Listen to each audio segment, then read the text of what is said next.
Education without devotion is like a body without a soul. The Prophet ﷺ told us that one of the signs of the latter days would people would learn for other than the sake of God. My personal belief is everybody would benefit from a liberal arts type of training.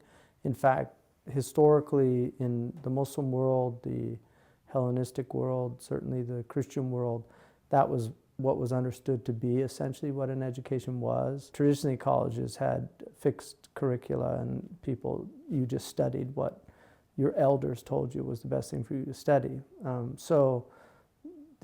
Some colleges have retained the idea of a core curriculum. But at Zaytuna, we're in that traditional mode of there is a fixed set of subjects that everybody has to study, and then you have electives as preceptorials or readings with teachers outside of the coursework. Even though liberal arts students represent less than 2% of the overall student population in the United States in higher education, they're close to 20% of the most influential people in the United States.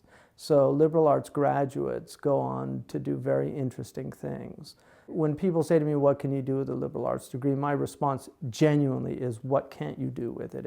It's a degree that enables you to do a lot of things. There's a University of Chicago study on Nobel Prize winners in science, and what they found almost invariably they were liberal artists. The most creative scientists are scientists that had serious liberal arts training. And let me define liberal arts, because there's a lot of misconceptions about it. There's this idea that it means humanities. Liberal arts is not just the humanities, although the humanities is an important component.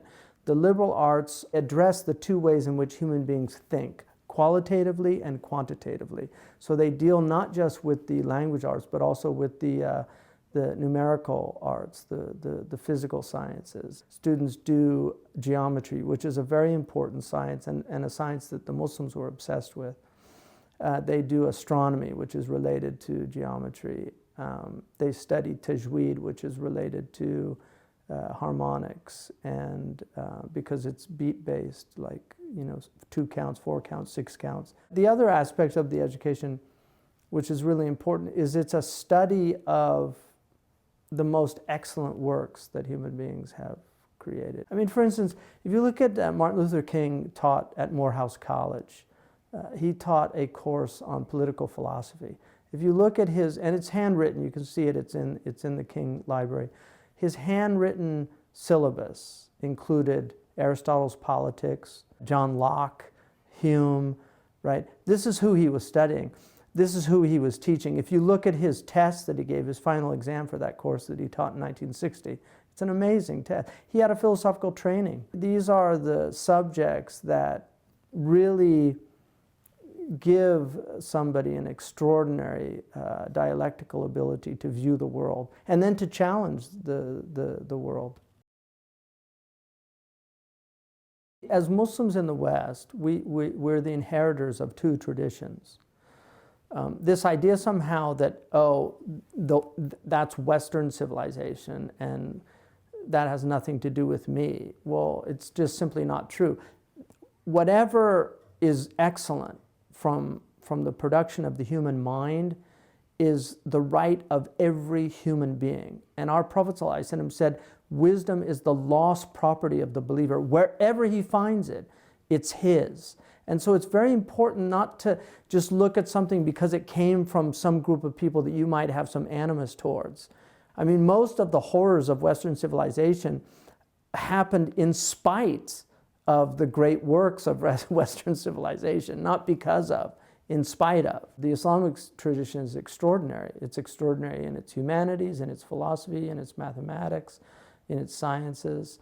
And it's something that I think has immense wisdom to offer Western civilization. On the other hand, a Western civilization too has a great deal of wisdom, and the extraordinary success of this civilization is due to a lot of what they inherited, much of it coming from the Muslim world itself. The kind of student that we're looking for here is a highly motivated student, a student that has self-discipline, a student that loves language, a student that is curious, a student that also enjoys reading, a student that has a level of devotion in their personal practice that makes them amenable to religious training also, because part of the curriculum does involve our religious tradition. And so to study it purely academically is rewarding intellectually, but not spiritually. So I think people that do want to cultivate their devotional side, I think that's very important here. I really believe this education was meant to be for everyone. And I think everyone would benefit from this type of education. Whether people are willing to submit to the rigor, that's a whole different question.